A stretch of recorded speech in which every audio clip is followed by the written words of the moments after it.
मस्ती में डूब कर अलैका या हबीब अल्लाह व अला आलिका व अस्हाबिका या नूर अल्लाह सल्लल्लाहु तआला अलैहि वसल्लम। रुख दिन है या मेहरे समाम, ये भी नहीं वो भी नहीं, शब जुल्फ या मुश्के खुताम, ये भी नहीं वो भी नहीं। बुलबुल ने गुल उनको कहा, उमरी ने सरवे जां फजा, हैरत ने झुंझला कर कहा, ये भी नहीं वो भी नहीं। खुर्शीद था किस जोर पर, क्या बढ़ के चमका था कमर, बेपर्दा जब वो रुख हुआ, ये भी नहीं वो भी नहीं।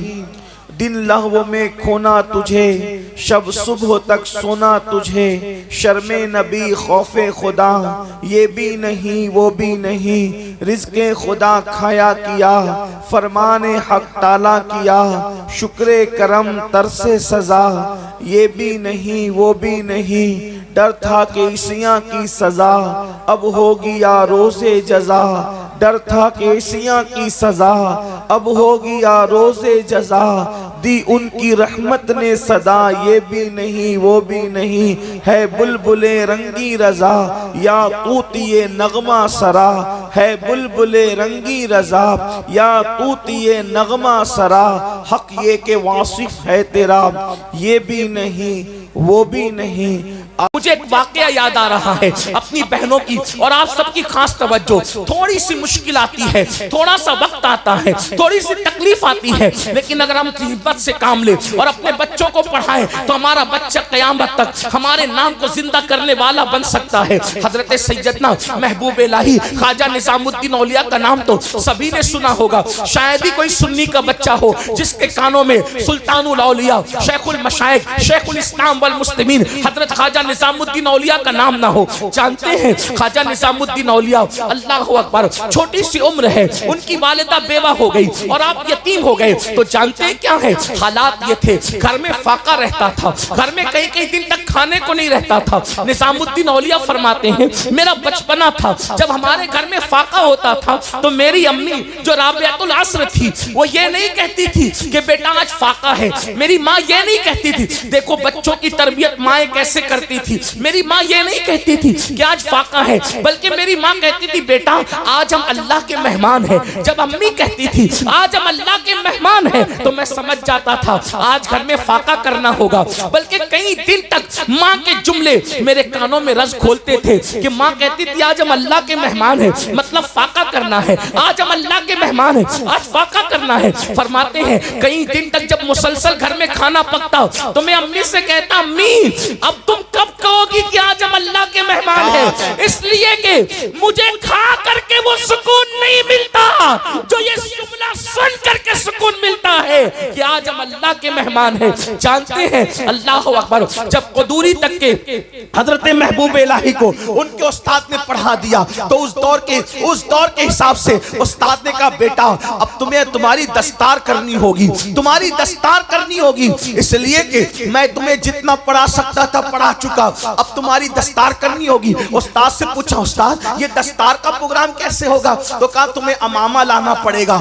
और जो उलमा मशाइख आएंगे उनकी तुम्हें दावत करनी पड़ेगी। घर गए और जाके कहा अम्मी उस्ताद कहते हैं कि दस्तार बंदी के मौके पर उलमा मशाइख की दावत होगी और उनके हाथों से दस्तार बांधी जाएगी। तो माँ ने कहा कब होगी दस्तार? अम्मी फला दिन होगी। तो कहा तुम्हारे उस्ताद से मोहलत ले लो बेटा, इसलिए कि हमारे पास दस्तार खरीदने के लिए भी पैसे नहीं है। तो मैं काम करूंगी, दिन में अपना जो काम करती हूँ मेहनत मजदूरी वो करूंगी और रात के वक्त टाइम निकालकर तुम्हारी दस्तार अपने हाथ से बुन लिया करूंगी और तुम्हारी दस्तार अपने हाथ से बनाऊंगी। और फिर जो है उस्ताद से टाइम ले लो। जब उस्ताद ने सुना तो कहा अम्मी से कह देना दस्तार का इंतजाम वो कर ले, उलमा मशाइख की दावत का इंतजाम मैं खुद कर लूंगा। और उसके बाद माँ ने अपने हाथों से चांद की रोशनी में रात भर जग कर महबूब इलाही की दस्तार तैयार की, और जब दस्तार तैयार हुई और आपके सर पे बांधी गई, तो जब दस्तार बंध रही थी तो बांधने वाले उस्ताद के कदम महबूब इलाही ने चूमा, तो उस वक्त एक मजसूब वहां मौजूद थे। वो फरमा रहे थे, लोग आज इसको कुदूरी पढ़ने वाला बच्चा देख रहे हैं, लेकिन मैं इसको महबूब इलाही की शक्ल में देख रहा हूं।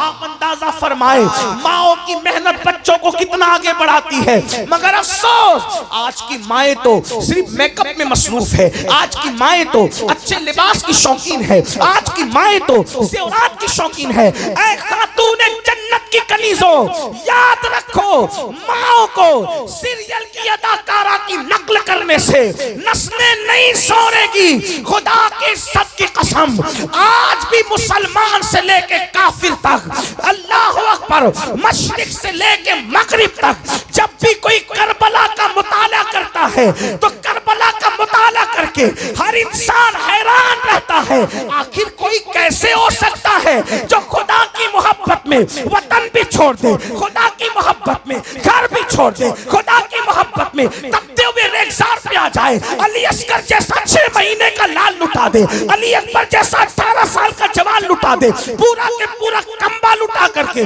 पूरा कुंबा लुटा करके, आखिरी में सर सजदे में रखकर यार से कहे, अब बता के तू राजी है या नहीं। ऐसी कुर्बानी देने वाला पुश्ते जमीन ने और चश्मे फलक ने नहीं देखा।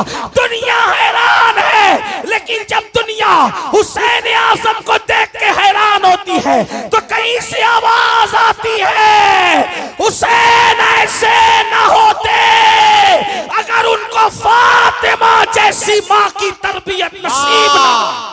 नारे तकबीर, नारे रिसालत, इस्लाहे मुआशरा कॉन्फ्रेंस, आले रसूल औलादे गौसे आजम।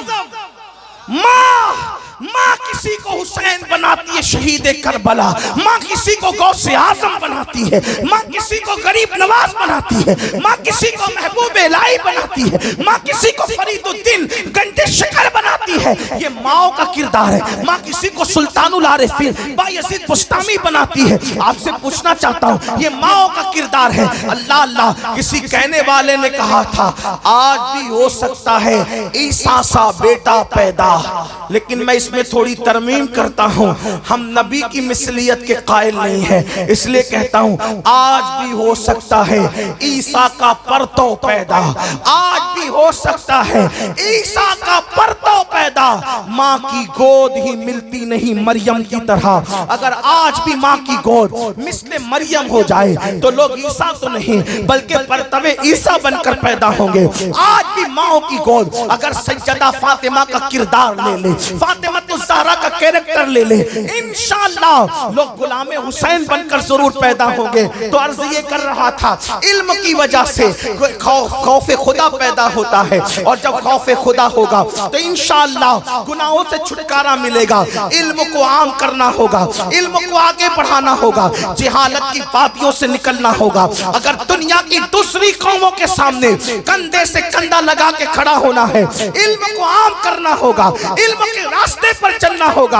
याद रखो, हजारों साल के तस्बीह करने वाले, हजारों साल के सजदा करने वाले फरिश्ते अगर किसी आदम के सामने झुके हैं तो सिर्फ इल्म की बुनियाद पर झुके हैं, वरना आदम अलैहिस्सलाम ने तो उस वक्त तक एक मर्तबा भी सजदा नहीं किया था। जिसने खुद एक बार भी सजदा न किया हो, अगर वो मसजूद बन रहा है मलाइका का, तो वजह क्या है? कुरान कहता है वअल्लमा आदम अलअस्मा कुल्लहा सुम्मा अरदहुम अलल मलाइका फक़ाल अंबिऊनी बिअस्माइ हाउला इन कुंतुम सादिकीन। अल्लाहु अकबर। इल्म आदम के सामने फरिश्तों ने सर झुका करके ये बता दिया था, अगर कौमों को कदमों में झुकाना है तो उनसे ज्यादा आपको इल्म हासिल करना पड़ेगा।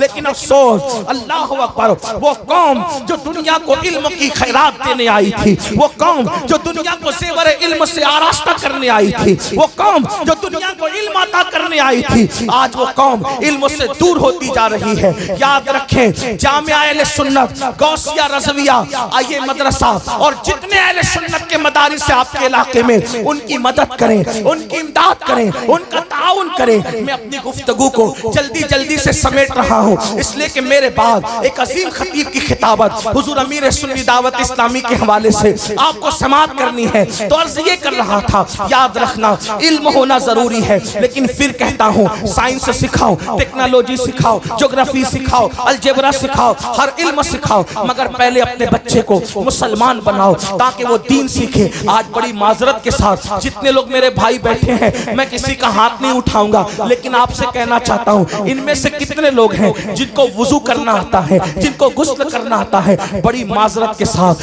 3-3, 4-4 बच्चों के बाप होने के बाद भी आज तक उनको गुस्ल करने का तरीका ना आया। मैं आपसे पूछता हूँ, जो पूरी जिंदगी गुस्ल न सीखा वो कैसा मुसलमान? जिसने पूरी जिंदगी वुजू न सीखा वो कैसा मुसलमान? जिसको कलेमा भी पढ़ना ना आता हो वो कैसा मुसलमान? मेरे अजीज, मेरे भाइयों, हमारे सरों पर मौत की तलवार लटक रही है और एक दिन वो आएगा, जल्द आएगा, और अल्लाह अकबर, उसमें कोई रुकावट नहीं बन सकता।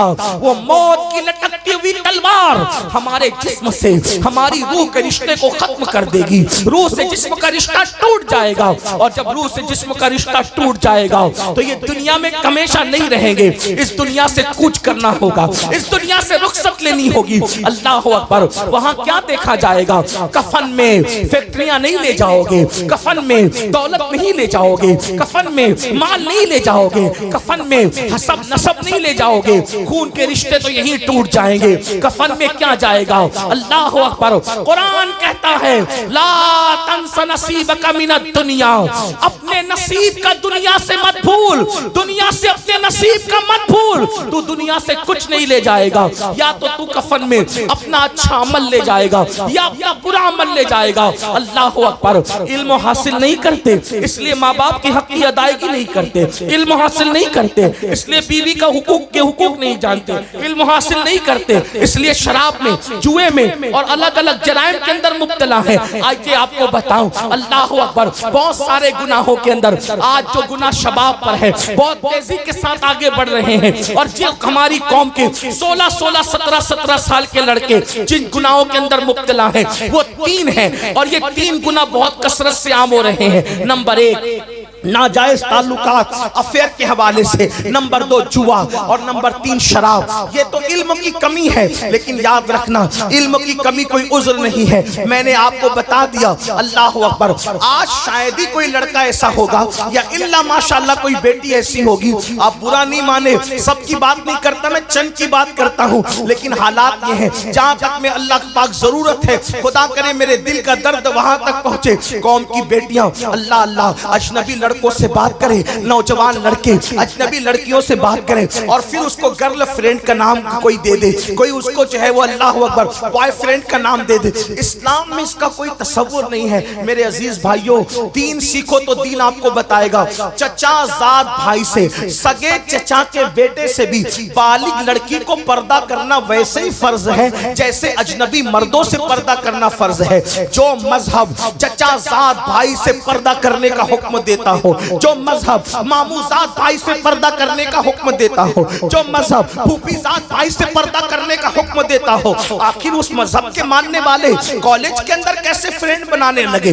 कोई स्कूलों के अंदर कैसे फ्रेंड बनाने लगे, और फेसबुक पे बैठ के कैसे फ्रेंड बनाने लगे। दुनिया मुझे चाहे जो नाम दे, मैं उसको गाली सुनने के लिए तैयार हूँ, लेकिन ये जरूर कहूंगा, बेटियों के हाथ में तस्बीह और बेलन अच्छा लगता है, बेटियों के हाथ में स्मार्ट मोबाइल की कोई जरूरत नहीं है। अगर बच्चियां गालियां दे तो चाहे दे ले, लेकिन मैं अपनी कौम के जिम्मेदारों से गुजारिश करता हूं, बेटी अगर 5 लाख के जेवर मांगे, बीवी अगर 5 लाख के जेवर मांगे, उसको 5 लाख का जेवर ला करके दे देना, 5 की बजाय 10 लाख का ला कर दे देना अगर अल्लाह ने हैसियत दी है, लेकिन 5000 का स्मार्ट मोबाइल ला करके मत देना। इसलिए कि आज घरों में बैठ करके जो नाजायज ताल्लुकात की वबा आम हो रही है, उसका सबसे बड़ा जरिया स्मार्टफोन है।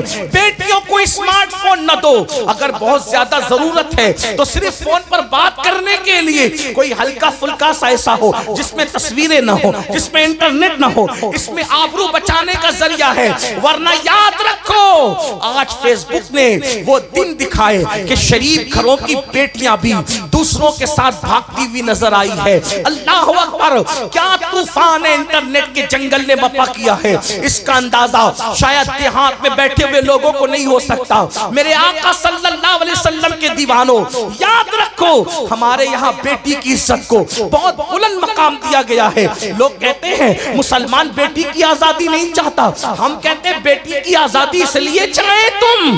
भेड़िया ये कहे कि बकरी को तेरे खूंटे से खोल के आजाद कर दे ताकि मैं उछल लूं आजादी के नाम पे। सुन लो, बकरी की भी भलाई इसमें है और मालिक की भी भलाई इसमें है कि जिसको खूंटे पे रखना चाहिए उसको खूंटे में रखे, जिसको घर में रखना चाहिए उसको घर में रखे, और जिसको आजाद रखना चाहिए उसको आजाद रखे। आजाद कुत्ते फिरा करते हैं, पालतू शरीफ बकरियां नहीं फिरा करती। तो इस्लाम किसी भी बकरी को किसी भेड़िए के हवाले करने का कायल नहीं है। अगर पाप के भेड़िए औरतों को पाप की नजर से देखने वाले, औरतों को आजादी के नाम पर नंगा करके अपनी हवस निकालना चाहते हैं, तो हम ये कहना चाहते हैं, जो दाना देना है दे दो, लेकिन हम अपनी बेटियों को पर्दे में रखकर बताएंगे कि बेटियों को पर्दे में रखना ये जुल्म नहीं है, बल्कि बेटी की कीमती होने की अलामत है। पर्दे में रखने का मतलब ये नहीं, पर्दे में रखने का मतलब ये नहीं कि जुल्म कर रहे हैं। हर पर्दे में रखी हुई चीज पे जुल्म नहीं होता। देखो, सब्जियां रोड पे बिकती है, लेकिन सोना रोड पे नहीं बिकता, बल्कि बड़े एहतिमाम से बिकता है। वजह क्या है? सब्जी सस्ती होती है, सोना कीमती होता है, हीरा उससे भी ज्यादा कीमती होता है। तो सुनार की दुकान पे हीरा नहीं मिलता, बल्कि उसके लिए और एहतिमाम होता है। तो याद रखो, हर कीमती चीज छुपा के रखी जाती है। मिसाल के तौर पे मैं अक्सर अपनी बहनों को समझाने के लिए कहता हूँ, देखो हमारे मजहब ने जिसको कीमती समझा उसको पर्दे में रखा, और पर्दे में देख के हम समझ जाते हैं कि ये कीमती है। मिसाल के तौर पे दुनिया में करोड़ों कब्रें मौजूद है, बोलो है कि नहीं है? करोड़ों कब्रें मौजूद है, एक तो नहीं, आपके झारखंड में करोड़ों कब्रें होगी, करोड़ों की बात कर रहा हूं, करोड़ों कब्रें होगी, ढूंढोगे तो अल्लाह अकबर। लेकिन देख लो, सारी कब्रें नंगी पड़ी हुई है, लेकिन जब हम किसी कब्र पर गिलाब पड़ा हुआ देखते हैं और उसको चादर के नीचे पर्दे में देखते हैं, समझ जाते हैं किसी शराबी की कब्र नहीं होगी, किसी जुआरी की नहीं होगी, किसी जानी की नहीं होगी, बल्कि ये कीमती कब्र है। इसलिए इस पे कपड़ा और पर्दा डाल दिया गया है, इस पे गिलाब डाल दिया गया है। इसी तरह देखो, दुनिया की सारी मस्जिदें बेपर्दा है, लेकिन जो मस्जिदों में सबसे अफजल तरीन मस्जिद है, जिसे काबतुल्लाह शरीफ कहते हैं, उसको गिलाब में ढक करके बताया गया है। और मस्जिदें अलग है, दिल्ली की जामा मस्जिद की इज्जत अलग है, मगर वो बेपर्दा है, और अल्लाह के काबे की हुर्मत अलग है, इसलिए उसको पर्दे में कर दिया गया है। पता चला हर इज्जत की चीज को पर्दे में किया जाता है। देखो, दुनिया में करोड़ों किताबें हैं, सारी किताबें बेपर्दा पड़ी हुई है, लेकिन कुरान को पर्दे में रखा जाता है। जिस किताब को हम पर्दे में देखते समझ जाते हैं, बुखारी नहीं होगी, मुस्लिम नहीं होगी, तिरमिजी नहीं होगी, इब्ने माजा नहीं होगी, साइंस टेक्नोलॉजी अलजेब्रा की किताबें नहीं होगी, यकीनन ये अल्लाह का कुरान होगा। इसीलिए इसको पर्दे में रखा गया। सारी किताबें इज्जत वाली में बेइज्जत नहीं कर रहा हूं, लेकिन सब इज्जत वाली में जो इज्जत वाली सबसे ज्यादा किताब थी उसको पर्दे में रखा। फिर देखो, इंसान दो चीजों का मजमुआ है, एक उसका जिस्म है, एक उसकी रूह है। अल्लाह अकबर। रूह इंसान की जिंदगी का सरचश्मा है। जब तक रूह है तब तक इंसान स्टेज पर, जब तक रूह है तब तक महफिल में, जब तक रूह है तब तक पार्लियामेंट में, जब तक रूह है वो वजीर है, जब तक रूह है वो अमीर है, जब तक रूह है वो इज्जत वाला है, जब तक रूह है वो आलिम है, जब तक रूह है वो खतीब है, जब तक रूह है वो पीर है। लेकिन रूह निकल गई तो लोग ये नहीं कहते पीर साहब को उठाओ, आलिम साहब को उठाओ, एमएलए साहब को उठाओ, एमपी साहब को उठाओ। नहीं, लोग क्या कहते हैं? मैयत को उठाओ, मैयत को निलाओ। पता चला जब तक रूह है सारी डिग्री और अलकाबात सलामत है, रूह निकल गई, मैयत के सिवा कोई और नाम नहीं। तो पता चला रूह कितनी कीमती है। और इंसान दो चीजों का मुरक्कब है, जिस्म और रूह का। पता चला रूह कीमती चीज है, जिस्म को जाहिर किया और रूह को अंदर छुपा लिया, यानी कि पर्दे में रखा, क्योंकि वो ज्यादा कीमती थी। इसी तरह मजहब भी दो चीजों का मजमुआ है, एक है अमल, एक है अकीदा। अमल के बगैर कोई मुसलमान हो सकता है, अकीदे के बगैर मुसलमान नहीं हो सकता। इसलिए अमल को जाहिर रखा और अकीदे को दिल में छुपा लिया। तो हर चीज जो बहुत ज्यादा अहम थी उसको पर्दे में रखा। बल्कि अब कह ले कि मखलूक को बेपर्दा किया, और मखलूक बनाने वाला खालिक खुद अपनी शान के मुताबिक पर्दे में है। पर्दा जुल्म है। अगर पर्दा जुल्म होता तो खल्ला के कायनात पर्दे में क्यों? पर्दा जुल्म नहीं है, पर्दा तो इज्जत वालों की अलामत है, पर्दा तो वकार वालों की अलामत है। इसलिए औरतों से कहते हैं जो जालिम टीवी पर आकर भौंके कि औरतों पे जुल्म हो रहा है पर्दे की वजह से, उनसे कहो जुल्म तुम्हारे यहाँ हो सकता है, हमारे यहाँ औरत कीमती, कितनी कीमती है। हमारे यहाँ औरत का दूसरा नाम सैयदा फातिमा है, हमारे औरत का दूसरा नाम सैयदा ज़ैनब है, हमारे औरत का दूसरा नाम आयशा सिद्दीक़ा है, हमारे औरत का दूसरा नाम खदीजतुल कुबरा है। और अगर समेट ले उसको, औरत का नाम या तो माँ है, औरत का नाम या तो बहन है, औरत का नाम या तो बीवी है, औरत का नाम या तो बेटी है। चार रूप है औरतों के, माँ है, बहन है, बीवी है या बेटी है। अब अंदाजा फरमाए, अगर वो बेटी है तो बेटी को रसूलुल्लाह फरमाते हैं जिसके घर बेटी पैदा हुई वो खुशी करे, वो बेटी अपने बाप के लिए जन्नत और रहमत है। पता चला बेटी बन के पैदा हुई तो जन्नत और रहमत। और अगर जवान हो गई तो अल्लाह अकबर, जवान होकर शादी करके किसी के घर गई तो आका फरमाते हैं नेक बीवी शौहर के लिए जन्नत। और उसके बाद फरमाया जब कोई माँ बन जाए औरत तो फरमाया अल जन्नतो तहत अक़दामिल उम्महातिकुम, कि तुम्हारी जन्नत तुम्हारी माओ के कदमों के नीचे है। औरत बेटी है तो जन्नत, बीवी है तो जन्नत, माँ है तो जन्नत। तो हमारे यहाँ जन्नत का तसव्वुर ये है, और जन्नत हमारे यहाँ बेपर्दा नहीं है। क्या कहने, जिंदाबाद जिंदाबाद। जो जन्नत हो वो बेपर्दा नहीं है, बल्कि जन्नत पर्दे में है, और इतनी पर्दे में है कि कुरान कहता है इंदा सिदरतुल मुंतहा। वो कहाँ है? वो सिदरतुल मुंतहा पर है जिसे जन्नत कहते हैं, यानी जन्नत को 7 आसमानों के पर्दे में जन्नत को 7 आसमानों के पर्दे में रहे। और हमारे यहाँ औरत जन्नत से कम नहीं है, किसी के यहाँ और कुछ भी हो सकता है। लोगों ने जुओं में हारा इसलिए उनको अहमियत हो या ना हो, लोगों ने गुम कर दिया उन्हें अहमियत हो या ना हो, लोगों ने उनका सौदा किया अहमियत हो या ना हो, हमारे यहाँ तो बड़ी अहमियत है। इसलिए तो पहली बात ये अर्ज कर रहा था कि आज नाजायज ताल्लुकात के हवाले से बहुत ज्यादा मामला बढ़ रहे हैं। नंबर 2 जुआ, जुए के मामला, खास तौर पे आज इंटरनेट पर जो जुआ आम हो रहा है, और उसको मैं समझता हूं कि नाक की क्लिप सुनो, बयान की क्लिप सुनो, कोई क्लिप सुनो, उसमें जंगली रमी का एडवर्टाइज जरूर आता है। उसकी इश्तिहारबाजी बहुत कसरत से हो रही। कोई कहता मैंने करोड़ जीता, कोई कहता मैंने 2 करोड़ जीता, कोई कहता मैंने इतना जीता। याद रखें जुआ ये हराम, इतना समझ। और ये जुआ ऐसे ही है जैसे चूहा, समझे? जुआ ऐसे ही है जैसे चूहा। मतलब क्या? जब किसी चूहे को मारना होता है तो पिंजरे के अंदर रोटी लटकाई जाती है।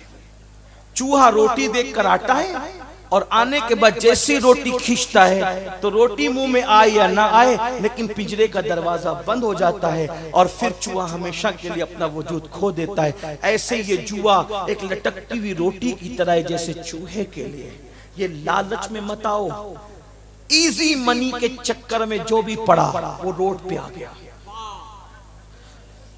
रातों रात करोड़पति बनने के चक्कर में जो भी पड़ा, जो पूंजी थी वो भी खत्म हो गई। एक तो पूंजी गई, और अगर जीता जुआ में तो उसका कपड़ा पहना, तो जब तक वो कपड़ा बदन पर है न दुआ कबूल है न नमाज कबूल है।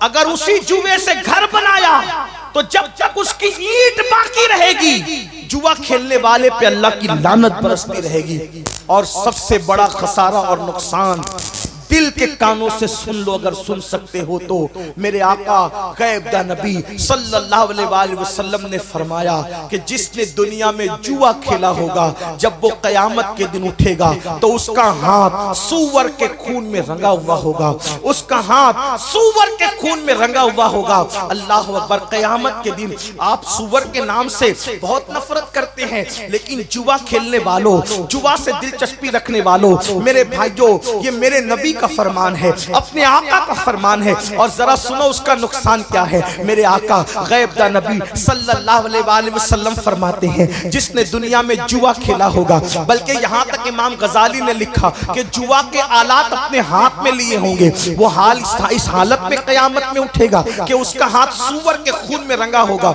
अब सूअर के खून में रंगने का नुकसान क्या है। कयामत के दिन एक मंजर ये भी होगा कि मेरे आका अपनी उम्मतियों से मुसाफा करेंगे, मेरे सरकार अपनी उम्मत से मुसाफा करेंगे। यही तो बात है, आशिकाने रसूल के लिए महशर में भी एक महशर है, कयामत में भी एक कयामत है। अल्लाह अल्लाह। जब यहाँ हम जलसों में आते हैं तो उलमा से मुसाफा करने के शौकीन होते हैं, और करना भी चाहिए।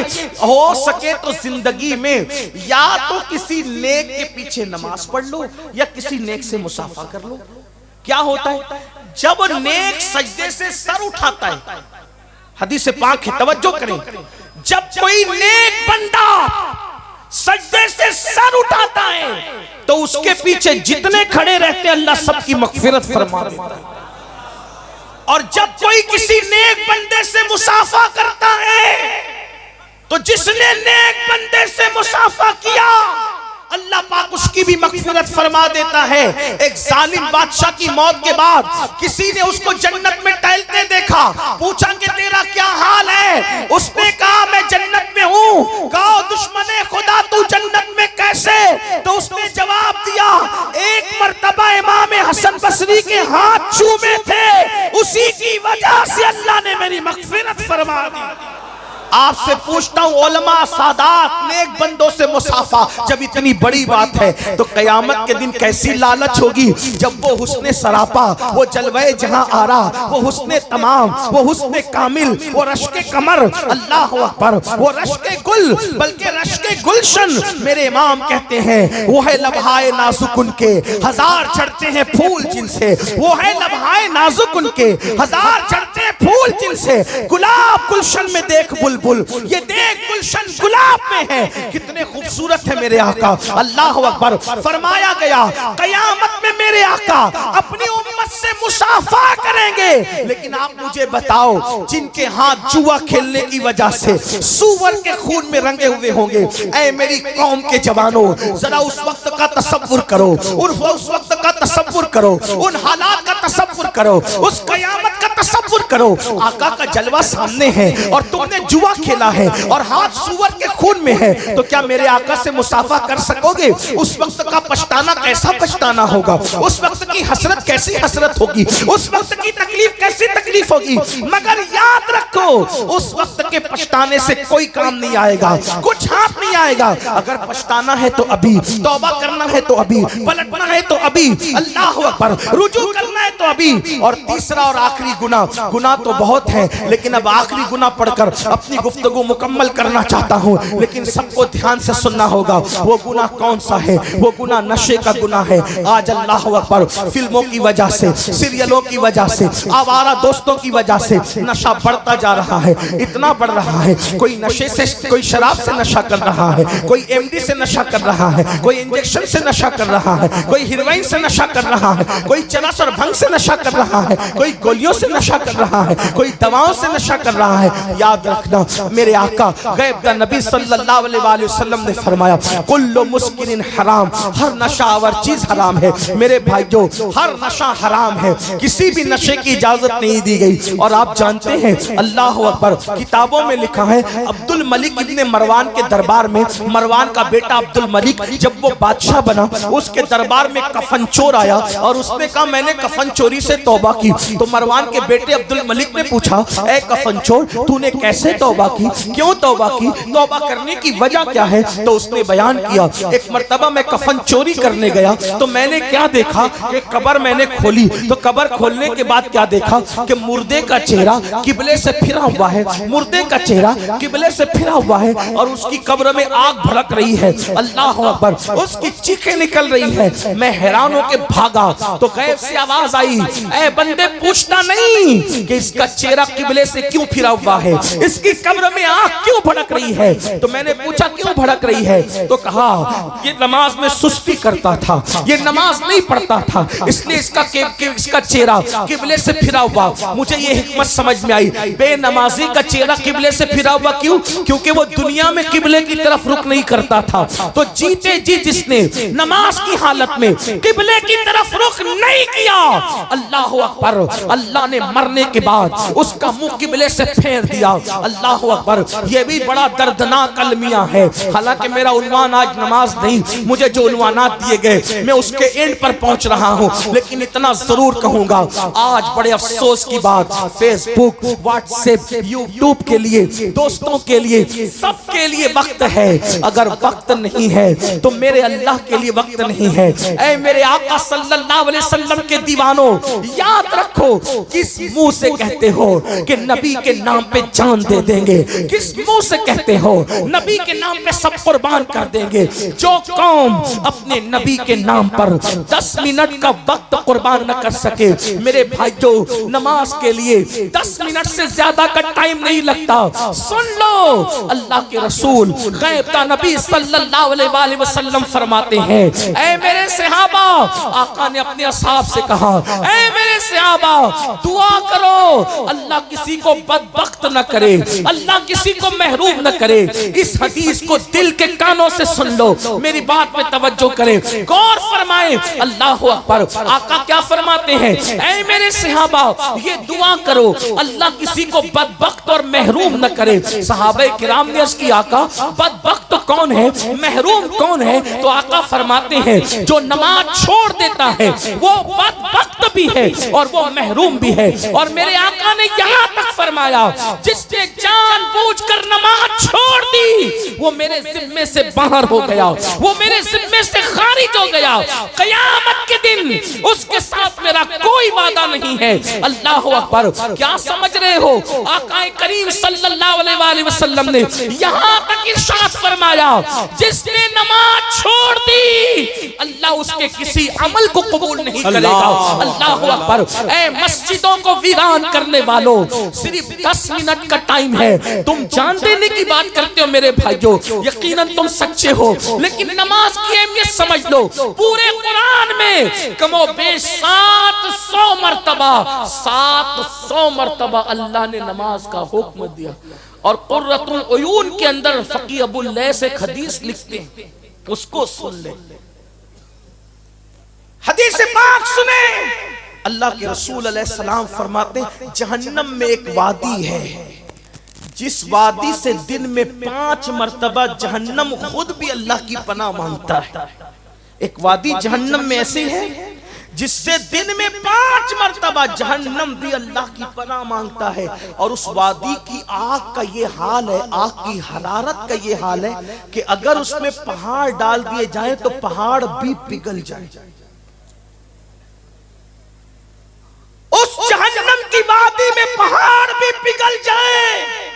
सहाबा ने पूछा, आका उसमें कौन डाला जाएगा? फरमाया, 2 लोग, एक तो जिसने हराम खाया लुकमा वो, और दूसरा वो जिसने नमाज को जानबूझ के तर्क किया।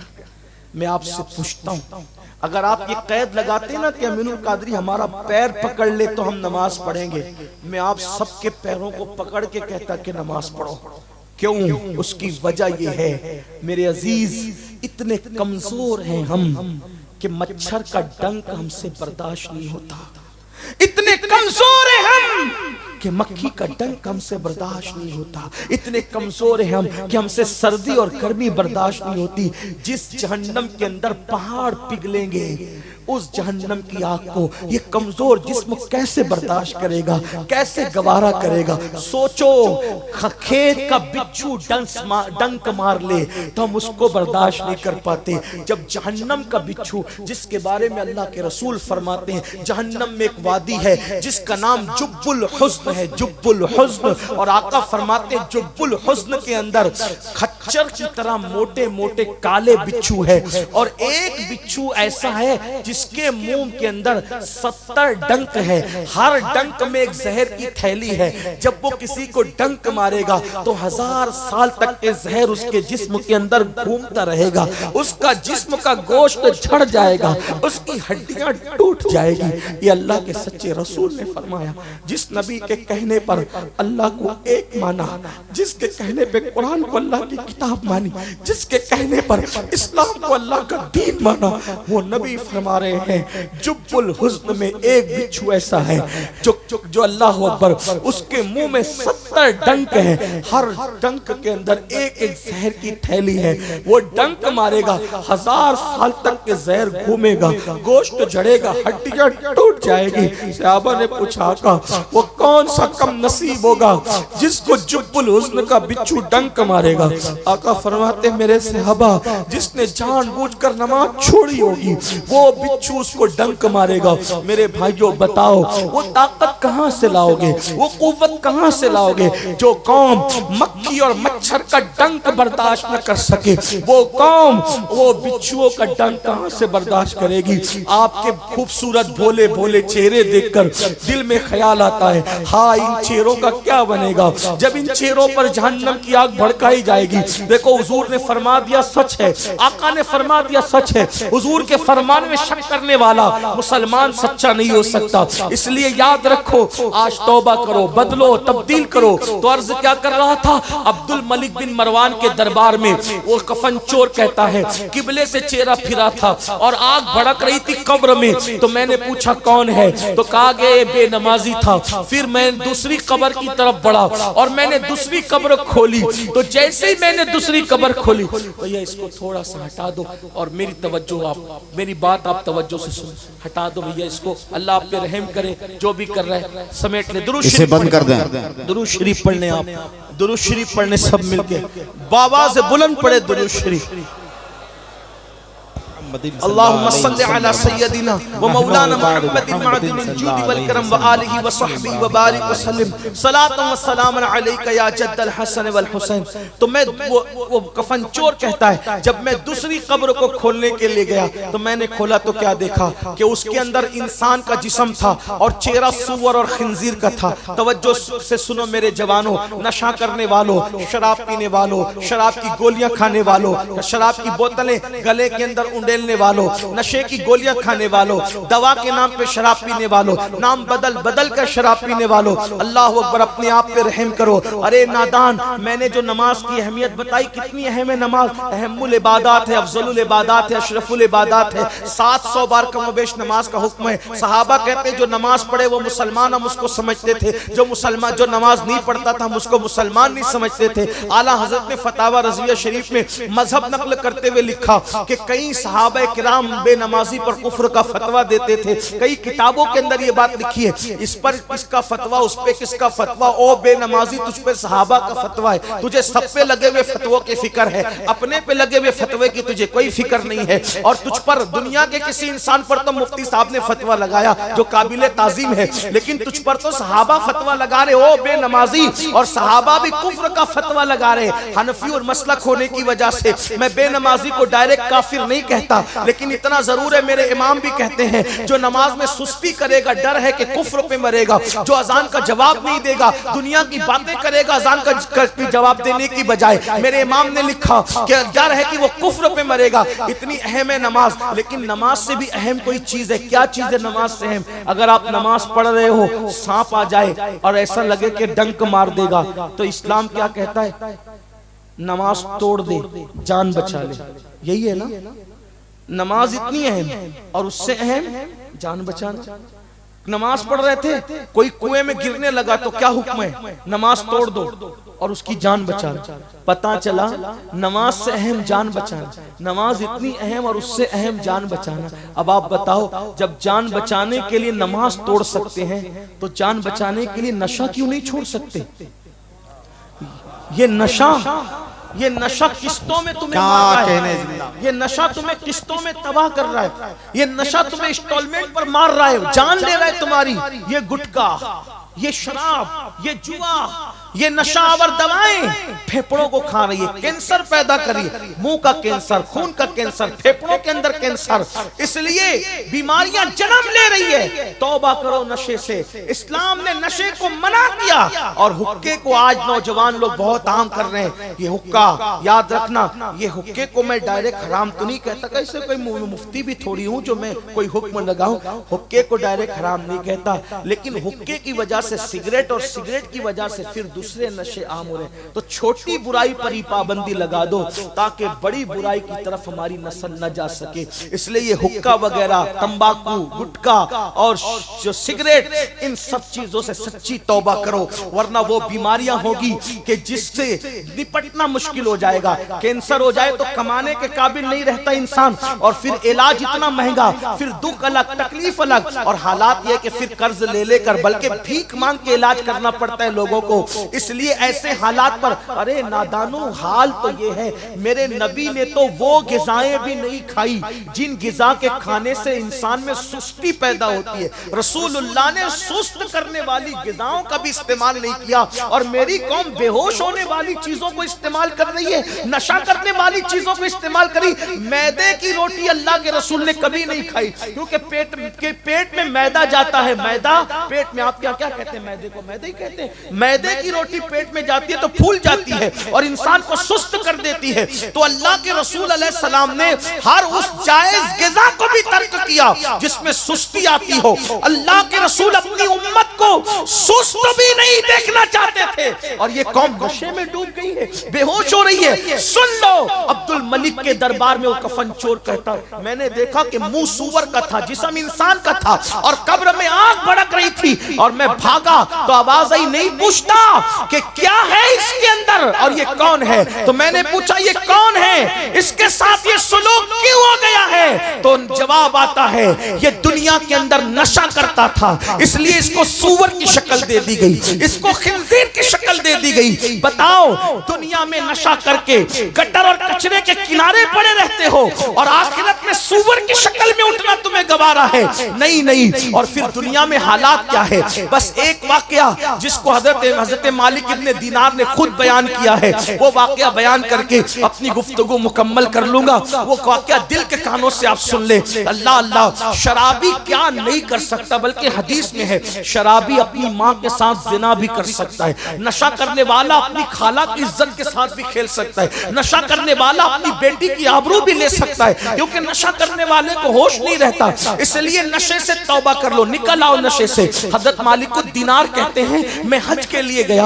हजरत मालिक बिन दीनार, बड़ा खूबसूरत वाकया है, खवातीन भी सुने, बच्चों को सुनाने काम आएगा, और आप भी मेरे नौजवान अपने दोस्तों को सुनाइएगा ताकि उनकी जिंदगी भी बदले। मालिक इब्ने दीनार कहते हैं, मैं हज के लिए गया, तो मैं जब हज के लिए गया तो मैं हरम में पहुंचा, तो देखा कि हज के अय्याम है और पूरा मताफ जो है हाजियों से खचाखच भरा है। तो मेरे दिल को इतना अच्छा लगा, वाकई बहुत खूबसूरत लगता है जब हरम को भरा भरा देखो, लब्बैक की सदाएं आती है तो ईमान ताजा होता है और अपने मुसलमान होने पे फख्र होता है। अल्लाह ने मुझे वो मजहब दिया है जो मजहब सच्चा है, और जिस मजहब को लाने वाला मुस्तफा जाने रहमत जैसा नबी है। अल्लाह अकबर, बहुत मजा आता है। अल्लाह हर आंख को वो मंजर दिखाए, हर आंख को वो नजारा अता फरमाए। मालिक दीनार कहते हैं, मैंने हरम को भरा भरा देखा तो मुझे बड़ा रश्क आया। मैंने सोचा, या अल्लाह, तेरे महबूब की मेहनतें कैसे बार बार साबित हुई मौला। अभी चंद ही दिन गुजरे हैं तेरे हबीब के विसाल को, अभी चंद ही साल गुजरे हैं तेरे महबूब के विसाल को, और इतनी मेहनत कामयाब हुई कि लाखों लाख लोग हज के लिए आए हैं। जब हज के लिए इतने लोग आए हैं, तकरीबन 5 लाख लोग हज के लिए उस साल आए थे। तो कहा हज के लिए इतनी बड़ी तादाद में आए हैं तो मुसलमान कितनी तादाद में होंगे इस वक्त। तो उतने में मुझे याद आया 5 लाख हाजी हैं, इनमें कौन है जिसका हज अल्लाह ने कबूल किया और कौन है जिसका हज अल्लाह ने रद्द कर दिया। अब सुनना, मालिकुद दीनार कहते हैं मैंने काबे का गिलाफ पकड़ा और काबे का गिलाफ पकड़कर मैंने दुआ की, ए अल्लाह मुझे बता तो सही कि तूने 5 लाख में किसका हज कबूल किया और किसका रद्द कर दिया। और दुआ करके मैं इत्मीनान चला गया, अपने खेमे में लेट गया। आंख लगी तो मुझे गैब से निदा आई, ऐ मालिक मैंने मोहम्मद इब्ने हारून का हज रद्द कर दिया। एक बंदा है जिसका हज मैंने रद्द कर दिया और वो बल्ख का रहने वाला, और तू जा, ऐ मालिक तू जा और जाकर उससे मुलाकात कर और उसके मुंह पे जाके बोल कि अल्लाह ने तेरा हज रद्द कर दिया। मालिक बिन दीनार कहते हैं उठा, उठने के बाद मैं जहां बल्ख के हाजी थे उनके खेमे की तरफ गया। मैंने पूछा, ऐ बल्ख वालों क्या तुम मोहम्मद बिन हारून को जानते हो? उन्होंने कहा, ऐ मालिक तुम किसका नाम ले रहे हो? तुम किसका नाम ले रहे हो? ये मोहम्मद बिन हारून की मामूली हस्ती नहीं, हम उसको जानते हैं। वो इतना मुत्तकी है कि हर दिन रोजा रखता है, हर रात इबादत में गुजारता है और मुट्ठी भर चने से इफ्तार करता है, मुट्ठी भर चने से इफ्तार करता है और 40 साल से हर साल वो हज के लिए पैदल आता है। किस हस्ती का नाम ले रहे हो? वो खेमे में नहीं रुकता, उसका तकवा ये है खुले आसमान के नीचे रुकता है। सर्दी हो या गर्मी वो अरफात और मिना में हमेशा खुले आसमान के नीचे रुकता है, इतना मुत्तकी है। अब सुनना, हजरत मालिक बिन दीनार ने सोचा, या अल्लाह ये माजरा क्या है? आपकी तरफ से कहा जाता है, आपकी तरफ से हुक्म होता है कि मेरे मौला के उसका हज रद्द कर दिया, और ये लोग कहते हैं कि इतना मुत्तकी है।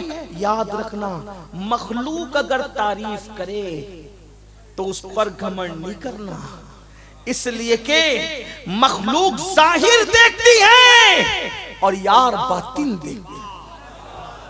इन्नल्लाहा ला यंजुरु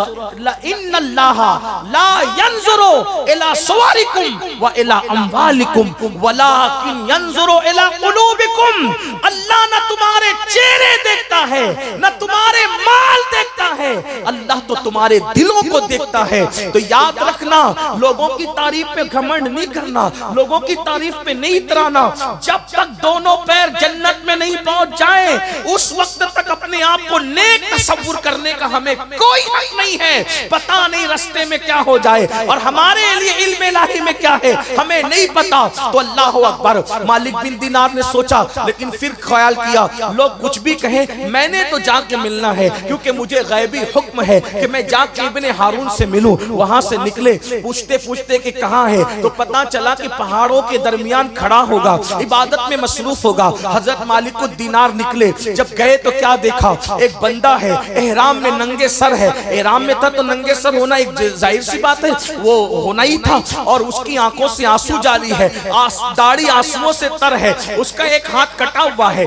पैर के अंदर जंजीर है और एक हाथ के अंदर वो जंजीर पकड़े हुए है, और रोते हुए आसमान की तरफ देख के बड़े नाज से कहता है, मौला मुझे बख्श दे, मौला मुझे माफ कर दे, मौला मेरी मगफिरत कर दे। बहुत हो गया मौला, बहुत दिन बीत गए मौला, मैं तुझे मनाता हूँ लेकिन तेरी तरफ से रजा का ऐलान नहीं होता। रो रहा है, रो रहा है, रो रहा है। जैसे मालिकुद दीनार की आप पे कदमों की आहट उसके कानों में पहुंची, जल्दी से उसने आंसू पोंछ लिए। मतलब वो चिटिंगबाज नहीं था, रियाकार नहीं था, अपने आंसू छुपा रहा था, उसने आंसू पोंछ लिए। जैसे मालिक बिन दीनार ने उसको देखा तो कहा, कौन? मालिक बिन दीनार। अच्छा, ए अल्लाह के वली, ख्वाब देख कर आ रहे हो कि इब्ने हारून का हज रद्द हो गया, जाकर उसको इत्तला दे दो, यही रिपोर्ट लाए हो ना, यही बात लाए हो ना। मालिकुद दीनार ने सोचा, या अल्लाह ये कैसा बंदा बंदा है कि मेरा ख्वाब भी जानता है, मेरे ख्वाब का मजमून भी जानता है। तो मैंने कहा ए अल्लाह के बंदे, तू मेरा ख्वाब भी जानता है और मेरे ख्वाब का मजमून भी जानता है, आखिर बता कि तू इतना पहुंचा हुआ है, फिर अल्लाह ने तेरा हज क्यों रद्द कर दिया? अल्लाह पाक ने तेरा हज क्यों रद्द किया? हज रद्द होने की वजह क्या है? अल्लाह अकबर।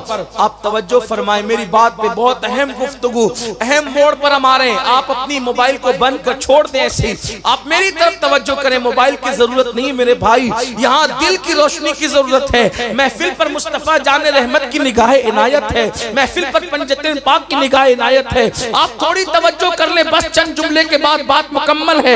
अल्लाह अकबर। हजरत मालिक बिन दीनार ने फरमाया, ऐ इब्ने हारून, तू इतना पहुंचा हुआ इंसान है, तू मेरा ख्वाब भी जानता है, ख्वाब का मजमून भी जानता है। मालिक दीनार को उसने कहा, ऐ मालिक, मैं कोई पहुंचा हुआ नहीं हूँ, ना ही ये मेरा कश्फ है, ना ही ये मेरी करामत है, बल्कि ये 40 साल का तजुर्बा है। 40 साल से हर साल में हज के लिए आता हूँ, 40 साल से हर साल में हज के लिए आता हूँ, लेकिन हर साल किसी न किसी वली को ख्वाब में दिखाया जाता है कि जाओ और जाकर इब्ने हारून को बता दो कि हमने उसका हज रद्द कर दिया। बस उसी तजुर्बे की बुनियाद पर, उसी तजुर्बे की वजह से मैं कह रहा हूँ कि तुम ख्वाब देख कर आए हो ना। तो हजरत मालिक बिन दीनार थे, वो मालिक दीनार ने कहा, ऐ इब्ने हारून, मेरा अल्लाह जुल्म से पाक है, मेरा अल्लाह ज्यादती से पाक है, मेरा अल्लाह अपने बंदों से बहुत मोहब्बत करता है। वो यूं किसी की इबादत रद्द नहीं करता, वो यूं किसी की इबादत को रद्द नहीं करता, वो यूं किसी का अजर ज़ाय नहीं करता। इब्ने हारून, तूने आखिर ऐसा किया क्या? इब्ने हारून, आखिर तूने ऐसा किया क्या जिसकी वजह से अल्लाह इतना नाराज है कि अल्लाह तेरी इबादतों को रद्द कर रहा है और तुझसे नाराज है? अब दिल के कानों से सुनना, हो सकता है नशा करने वालों तुम भी अल्लाह न करे इस बला से गुजरो। अल्लाह अकबर। इब्ने हारून कहता है, ऐ मालिकुद्दीनार, अगर आप जैसा वली ये सवाल न करता तो मैं कभी भी ये राज से पर्दा न उठाता। ये बात किसी को नहीं पता है, ये बात सिर्फ मैं जानता हूँ और मेरी बीवी जानती है, और तीसरा किसी को नहीं मालूम है। लोग मुझे बहुत नेक समझते हैं, बहुत मुत्तकी समझते हैं, बहुत परहेजगार समझते हैं। इब्ने हारून कहता है, ऐ मालिक, जो जानते हैं वो जानते हैं कि मैं बल्क का रहने वाला बड़ा मालदार ताजिर था। अल्लाह ने मुझे बहुत दौलत दी थी, अल्लाह ने मुझे बहुत माल दिया था, अल्लाह ने मुझे बहुत नवाजा था, बहुत दिया था मेरे रब ने मुझे। लेकिन जब मैं मालदार हुआ और मेरे पास दौलत की रेल पेल थी तो कुछ गलत लोगों की सोहबत में पड़ गया, कुछ गलत लोगों के साथ हो गया, और वो गलत लोगों की सोहबत में पड़ने की वजह से हुआ ये कि उन्होंने मुझे शराब का आदी बना दिया, उन्होंने मुझे नशे का आदी बना दिया। फिर मैं नशा करने लगा, और जब मैं नशा करने लगा तो फिर हालत ये हुई कि मैं नशे का आदी हो गया। लेकिन मैं अपनी माँ से छुप छुप करके नशा करता, सिर्फ मेरी बीवी को मालूम था। लेकिन मेरी बीवी इतनी वफादार थी, इतनी फर्मा बरदार थी, उसने कभी मेरी माँ को खबर भी नहीं होने दी। एक दिन ऐसा हुआ कि शाबान की आखिरी तारीख थी, मैं दोस्तों के साथ नशा करने गया, और नशा करते करते इतनी देर हो गई कि अल्लाह अकबर, सुबह से शाम हो गई, और उस दिन इतना नशा कर लिया था कि होश नहीं था। अल्लाह अल्लाह, डोलते डोलते आया, शाबान की आखिरी तारीख खत्म हुई, शाम का वक्त आ गया। अल्लाह अकबर। बल्ख की वादियों के अंदर सूरज ने जैसे ही शाबान के आखिरी तारीख के सूरज ने जैसे ही बल्ख की वादियों में अपना चेहरा छुपाया, उफक पर रमजानुल मुबारक का चांद तुलू हुआ, और जैसे ही चांद शुरू हुआ, तुलू हुआ, रमजानुल मुबारक का महीना शुरू हुआ, और मैं शाम के वक्त घर लौटा। जब मैं शाम के वक्त घर आया तो मेरा सामना मेरी माँ से हो गया। मैं नशे की हालत में था, ऐ मालिक बिन दीनार, मैं नशे की हालत में था, और मेरी माँ से मेरा सामना हुआ।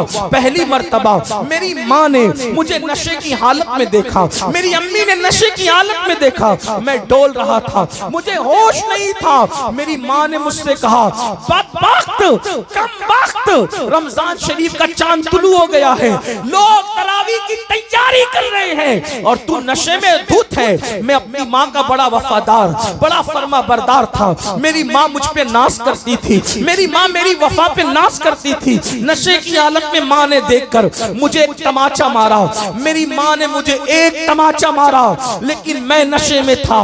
मैं शैतान के हाथ की कठपुतली बन गया, मैं शैतान के हाथ का आला करबला बन गया। मेरी माँ ने मुझे सिर्फ एक तमाचा मारा क्योंकि मैं माँ का वफादार और फरमा बरदार था, लेकिन नशे में होने की वजह से मुझे इतना गुस्सा आया कि नशे की हालत में मैंने पलटकर अपनी माँ को तमाचा मारा। और एक तमाचा नहीं बल्कि तमाचे पर तमाचा मारता रहा और माँ को मारते मारते मैंने उठाया और तंदूर जल रहा था, जलती हुई आग में मैंने अपनी बूढ़ी माँ को उठा करके फेंक दिया। अल्लाह अकबर। फिर उसके बाद क्या हुआ मुझे कुछ नहीं पता था। वैसे तो ये वाकई की मुझे कोई खबर नहीं थी, ये वाकया मुझे मेरी बीवी ने बताया। फिर उसके बाद क्या हुआ मुझे नहीं मालूम। जब सुबह हुई, सुबह के वक्त नशा खत्म हुआ, नशा काफूर हुआ, मैंने अपनी बीवी को आवाज दी। जब बीवी को आवाज दी उसने तल्ख लहजे में जवाब दिया। मैंने पूछा ओ फरमा बरदार बीवी, आज तल्ख लहजे में तू क्यों जवाब दे रही है? तो कहा बदबख्त, मैं तो रात के गुजरने का और तेरे नशे के उतरने का इंतजार कर रही थी। अगर तेरा नशा ना होता और रात ना होती तो मैं तुझे रात ही छोड़ करके चली जाती। बदबख्त, जब तू अपनी माँ का ना हुआ तो तू मेरा क्या हो सकता है? मैं जल्दी से सटपटा कर बिस्तर पे उठ के बैठ गया। मैंने पूछा माँ का क्या हुआ? कहा मैं तो माँ का वफादार हूँ, माँ का क्या हुआ? तो मेरी बीवी ने कहा देख तेरी माँ का क्या हाल है। जब मैंने अपनी माँ को देखा तो मेरी माँ जली हुई रोटी की तरह मुर्दा पड़ी थी, जले हुए कोयले की तरह मुर्दा पड़ी थी। मैंने पूछा बीवी से अम्मी कैसे मर गई, अम्मी का क्या हो गया, अम्मी को किसने ये हाल में किया? मेरी बीवी ने पूरा वाकया बताया। जालिम, तू नशे में आया था, माँ ने एक तमाचा मारा और तूने अपनी माँ को मारते मारते तूने तंदूर में फेंक करके जला दिया। अल्लाह अकबर। इतना सुनना था मगर अब पछताने से क्या होता। कहने वाले ने कहा है पछतावे से का होवत जब चिड़िया चुग गई खेत, पछतावे से का होवत जब चिड़िया चुग गई खेत। अब उससे वो गलती हो चुकी थी कि जिसका मदावा नहीं हो सकता था, अल्लाह अकबर, जिसका कफारा नहीं हो सकता था। मैं अपने जवानों से कहता हूँ बात आगे बढ़ाने से पहले अल्लाह न करे कि तुम में कोई माँ बाप का कातिल बने, अल्लाह न करे कोई तुम में अपने माँ बाप का कातिल बने। अरे नादान, माँ बाप से ऊंची आवाज से बात करने वाला मरते वक्त कलमा नहीं पढ़ पाता, मरते वक्त उसकी जबान पे कलमा नहीं आता। जो माँ बाप का कातिल हो, आप कहेंगे हम कैसे कातिल होंगे? मैं कहता हूँ इब्ने हारून ने तो अपनी माँ को तंदूर की आग में जला के मारा, लेकिन तुम अगर नशा करोगे, तुम अगर गलत काम करोगे तो तुम अपने माँ बाप को सदमे की आग में जला जला के मार डालोगे। और याद रखना तंदूर की आग उतनी सख्त नहीं होती जितनी सदमे की आग सख्त होती है, जितनी टेंशन की आग सख्त होती है। तंदूर की आग में चंद मिनट में मरकर उसकी माँ राहत पा गई, लेकिन सदमे की आग में तुम्हारे माँ बाप हमेशा जल रहे हैं, तुम्हारे माँ बाप हमेशा टेंशन की आग में जल रहे हैं। वो रोज जीते हैं, रोज मरते हैं। अपने माँ बाप के कातिल न बनो। शराब के कड़वे घूंट से तौबा करो, शराब के कड़वे घूंट से तौबा करो, नशे की कड़वी दवाइयों से तौबा करो। अरे नादानो, अल्लाह अकबर, इंसान छोड़ना चाहे तो क्या नहीं छोड़ सकता। आज़म करो, सच्चे दिल से तौबा करो। इब्ने हारून कहता है ऐ मालिक, जब मैंने अपनी माँ को मुर्दा पड़े हुए देखा तो मैंने वो हाथ काट दिया जिससे माँ को मारा था, और मैंने अपना मकान बेच दिया, अपना महल बेच दिया, गुलामों को आजाद कर दिया, तिजारत छोड़ दी। उस दिन से हर दिन रोजा रखता हूँ, हर रात नमाज पढ़ता हूँ और एक मुट्ठी भर चने पर इफ्तार करता हूँ और हर साल हज को आता हूँ, लेकिन मेरी कोई इबादत कबूल नहीं है। इबादत की कबूलियत तो दूर की बात है। उस दिन के बाद से मेरे दिल को सुकून नहीं है, मेरे दिल को चैन नहीं है, मेरे दिल को इत्मीनान नहीं है। अल्लाह अकबर। हज़रत मालिक बिन दिनार ने सुना तो सुनने के बाद कहते हैं जालिम, तू माँ का कातिल है, कातिल।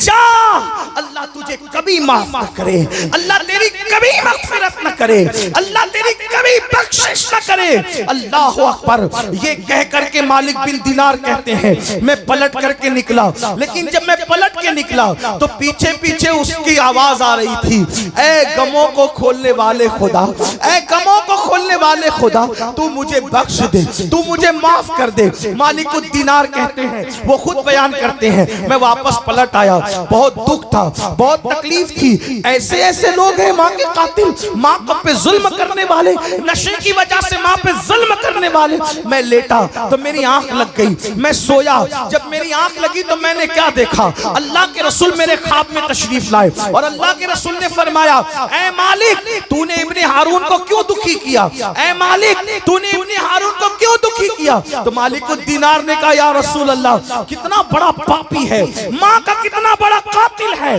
कितना बड़ा बदबख्त है, उसने माँ को कत्ल किया, पहले तो नशा किया और माँ को कत्ल किया, कितना बड़ा मुजरिम है। तो मेरे आका ने फरमाया, यकीनन वो बड़ा मुजरिम है और उस पर बहुत अजाब होने वाला है। लेकिन ऐ मालिक उद दीनार, मैं तुझे एक बात बताऊं। हजरत मालिक बिन दीनार ने कहा, या रसूलल्लाह जरूर बताएं। कहा उसके साथ क्या होगा कयामत में तुझे मालूम है? इब्ने हारून के साथ कयामत में क्या होगा तुझे मालूम है? मालिक बिन दीनार ने कहा, या रसूलल्लाह क्या होगा? फरमाया, कयामत में अल्लाह की अदालत में वो और उसकी माँ खड़े होंगे तो अल्लाह फरमाएगा कि तूने शराब पिया, तूने माँ को कत्ल किया, इसलिए अदल ये है, इंसाफ ये है कि तू जहन्नम में जा। तो इब्ने हारून को जहन्नम में दाखिल किया जाएगा और उसकी माँ को, चूंकि वो शहीद हो गई थी, बेगुनाह कत्ल हुई थी, उसको जन्नत में डाला जाएगा। 3 दिन गुजरेंगे, 3 दिन गुजरेंगे। कितने? 3 दिन। और एक मालिक बिन दीनार के बारे में इब्नुल जौजी लिखते हैं 7 दिन गुजरेंगे जन्नत में। उसकी माँ को, इब्ने हारून की माँ को जन्नत में याद आएगी अपने बेटे की। देखो माँ तो माँ होती, और माँ क्या चीज है, अल्लाह अल्लाह। कातिल शराबी बेटे की याद माँ को कहाँ आ रही है? जन्नत में।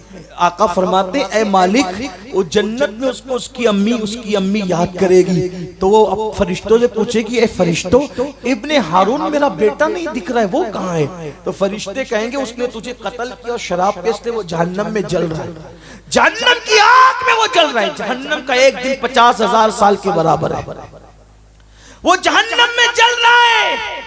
तो वो फरिश्तों से कहेगी, फरिश्तों उसने मुझे कत्ल किया है ना, तो क्या वो जन्नत में नहीं आ सकता? फरिश्ते अल्लाह से कहेंगे, मौला ये इब्ने हारून की अम्मी क्या कह रही है? अल्लाह फरमाएगा, क्या कह रही है? कहा ये कहती है कि अल्लाह मेरा बेटा जन्नत में नहीं आ सकता। अल्लाह पाक फरमाएगा, बिल्कुल आ सकता है, तो वो तेरा मुजरिम है, अगर तू माफ कर दे तो वो जन्नत में आ जाएगा, अगर तू माफ कर दे वो जन्नत में आ जाएगा। अल्लाह अकबर। माँ का कातिल है लेकिन माँ की ममता देखो, वो माँ कहेगी, मौला कत्ल मुझे किया था लेकिन प्यार उससे इतना है कि तू गवाह रहना, मैं उसको माफ करती हूँ। अल्लाह फरमाएगा, तूने माफ किया तो जा, हमने भी माफ कर दिया। आप मुझे बताओ मुसलमानों, जब माँ की ममता का ये आलम है तो रसूल आजम का उम्मत से प्यार का आलम क्या होगा? और जब हुजूर की मोहब्बतों का ये आलम है तो अल्लाह अपने बंदों से कितना प्यार करता होगा। लोग 70 माओं की बात करते हैं, मैं कहता हूँ करोड़ों माओं से ज्यादा अल्लाह अपने बंदों से प्यार करता है। जैसे उसके इल्म की कोई हद नहीं है, उसकी किसी सिफत की हद नहीं है, तो वो अपने बंदों से मोहब्बत करता है। सिफत की भी कोई हद हो सकती है, मगर बंदा कितना गंदा है। अल्लाह तो माफ करने के लिए तैयार है, मगर बंदा अल्लाह के करीब आने के लिए तैयार नहीं। इस प्रोग्राम में आने वालों, आओ सच्चे दिल से तौबा करो, बदलो जिंदगी को और यहाँ से बदल करके जाओ। अज़्म करो, इल्म को आम करेंगे, अखलाक को आम करेंगे, नेक बनेंगे, नमाजी बनेंगे। जुआ शराब किसी भी फेले बद में मुब्तला है तो सच्चे दिल से तौबा करके यहाँ से बदल करके जाएंगे। अल्लाह पाक की बारगाह में दुआ है, मेरा अल्लाह हम सबको अमल की तौफीक अता फरमाए। गुफ्तगू के दरमियान अगर कोई गलती हो तो अल्लाह पाक माफ फरमाए, मुझे भी माफ करे, आपको भी। लेकिन अभी आपको जाना नहीं है क्योंकि मेरा वक्त खत्म हुआ है, लेकिन जलसे का वक्त खत्म नहीं हुआ। अभी हमारे कारी गौस मोहम्मद साहब बाकी है नात शरीफ पढ़ने के, और उनके बाद हुजूर अमीर सुन्नी दावत इस्लामी का बेहतरीन खिताब आपको सुनना है। चूंकि वक्त से मैंने बहुत ज्यादा तकरीर कर ली, जो टाइम मेरे पास था मैं अब इसी पे अपनी गुफ्तगू खत्म करता हूँ। टाइम ज्यादा लेने के लिए मुंतज़िमीन से माजरत भी चाहता हूँ। अस्सलामु अलैकुम व रहमतुल्लाहि व बरकातुहू।